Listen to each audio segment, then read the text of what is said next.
Hello all, welcome to my channel Poonam कोण vlogs. कधी कधी एखाद्या ठिकाणी पोहोचायच्या आधीचा प्रवास सुद्धा मनाला शांती देऊन जातो। आज आम्ही निघालोय नागपूर पासून थोड्याशाच अंतरावर असलेल्या कोराडी देवी मंदिराकडे।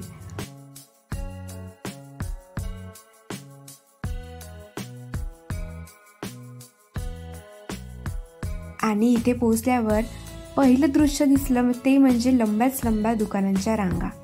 कोणी इथे कमळ विकत घेत होतं, कोणी रांगोळीचे पात्र, तर कोणी फुलांचा हार।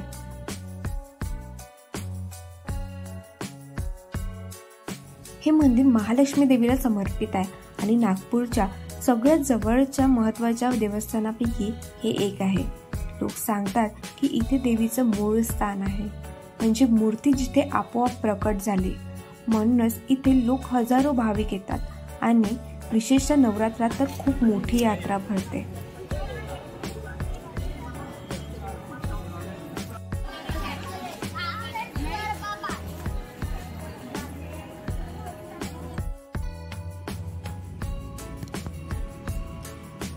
तर आता आपण कोराडी देवीच्या मंदिराच्या परिसरात पोहोचलो आहोत। मंदिराचा आवार खूपच शांत आणि भक्तिभावाने भरलेला आहे।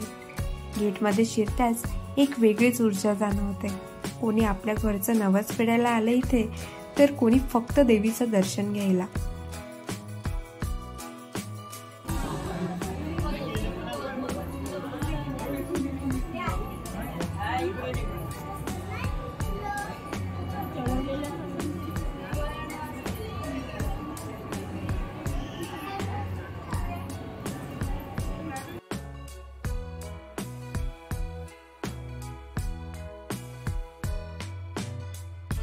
चला तुम्हाला आज मी एक कथा सांगते।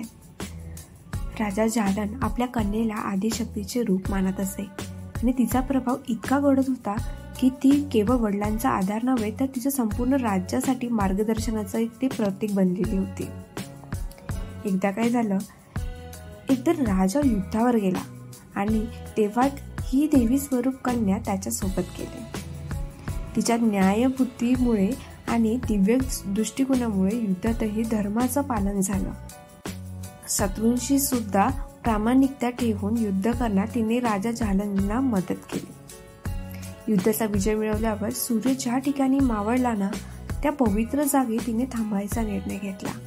ही जागा पुढे जाखापूर म्हणून ओळखली गेली आणि आजही कोराडी तेच आहे। म्हणतात की त्या ठिकाणी सापडलेली मूर्ती स्वयंभू आहे, म्हणजेच ती मूर्ती कोणी तयार केलेली नसून स्वतः प्रकट झालेली आहे।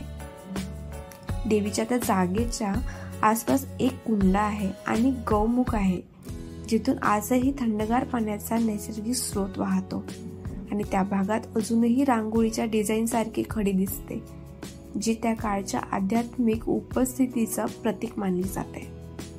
देवी जाखुमाई या मंदिरात चारही पुरुषार्थ म्हणजेच अर्थ, धर्म, काम, मोक्ष साधता येतो असा श्रद्धाळू लोकांचा विश्वास आहे।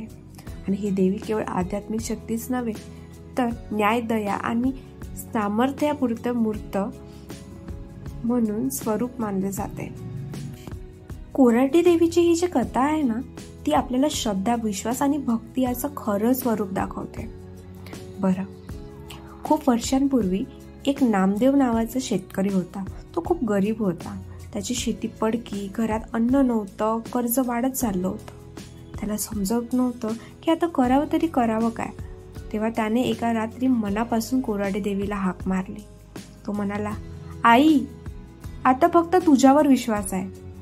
या वर्षी जर काही पीक आलं ना, तर पहिलं उत्पन्न मी तुझ्या चरणी अर्पण करेल। मग काय, त्या वर्षी चमत्कारच घडला।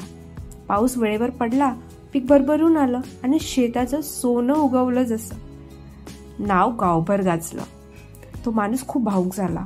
त्याने वचन पाळलं, सगळ्याचं पहिलं पीक देवीच्या पायथ्याशी अर्पण केलं। देवीच्या मंदिरात प्रसाद वाटला आणि आजही लोक त्याचं नाव श्रद्धेने घेतात।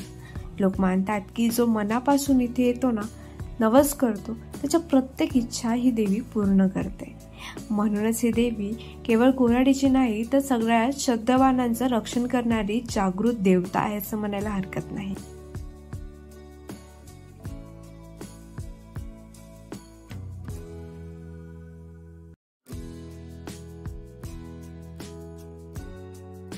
जर कधी कोराडी देवीच्या दर्शनाला यायचं ठरवलं असेल ना, तर एकदा नवरात्रीत नक्की या. या 9 दिवसात देवीचं मंदिर अगदी उजळून निघतं. रांगोळ्या, दिवे, आरत्या आणि मुख्य म्हणजे श्रद्धा आणि भक्तीने भारलेलं वातावरण. संध्याकाळी आरतीच्या वेळेस घंटानाद ऐकताना अंगावर लिटरली काटा वाटतो. त्या क्षणी वाटतं की खरंच देवी समोर उभी आहे आणि आपली प्रार्थना ऐकते. नवरात्रात दर्शन घेतल्यावर जी सकारात्मक ऊर्जा जाणवते ना, ती शब्दात सांगता येत नाही. म्हणूनच एकदा तरी नवरात्रात इथे नक्की अनुभव घ्या.